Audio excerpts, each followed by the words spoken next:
Hey everyone, continuing with the Databricks CLI, in this video we'll go over the Workspaces command.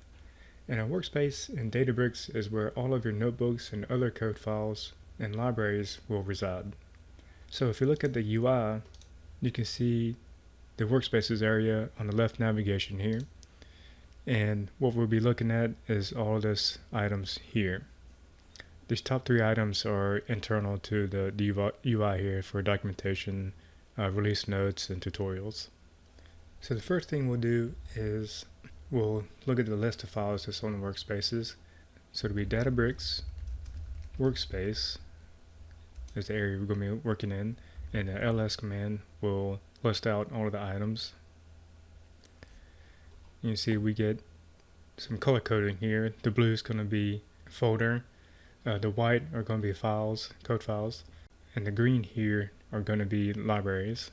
We can dig deeper into folders, so if we go to the data factory folder, we can do that, and in fact we're going to get an error here because the CLI likes us to put a slash in front of directories when we go in there.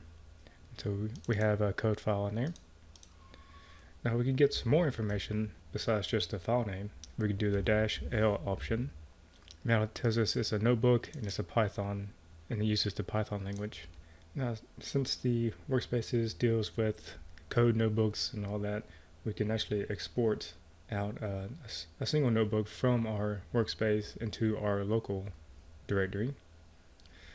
So to do that, we do Databricks, Workspace, we'll do export, and I'm going to do that Wales notebook that you may have seen here, and I'm going to export it to the current location.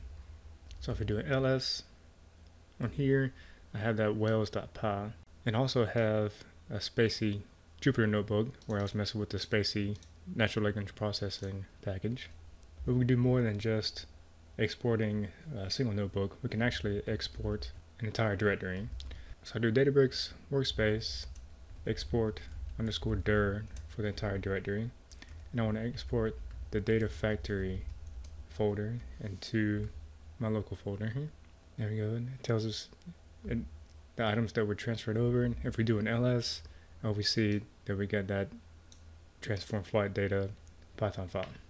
We can also make directories within our workspace, and we can do that with the workspace mkdirs command, and we give it the name, and again we need to do the slash in front, and I'll name it test, and we can look at it using the ls command, make sure it's there. There it is there, and we can also verify in the UI, and it's also there.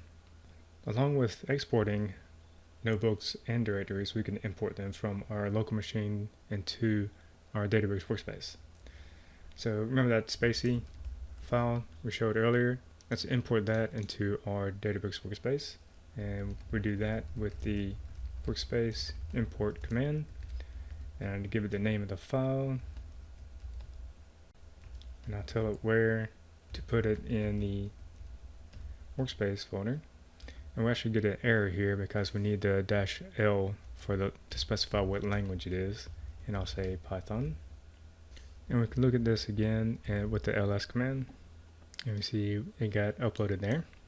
And we can also import an entire directory, and with that we do the workspace import dir. I'm going to go back one so I can import this entire folder that we were in. So import dir, I'll do db workspace, and I'll import that to the test directory that we made. There we go, so it transferred all three of those files into that directory. And we could do it again, but it's actually going to give us an error that those items already exist. And what we can do is we can do the -o option to tell to overwrite. Here we go.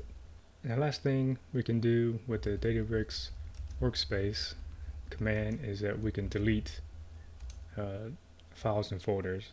So if I want to delete the test folder, I can do that. But for directories, we need to include the -r command to run recursively. And we can double check with the workspace ls command. Yeah, so that folder is no longer there. Alright y'all, that was a pretty quick video showing the Databricks CLI for the workspaces. So until next time, thanks for watching, and we'll see you later.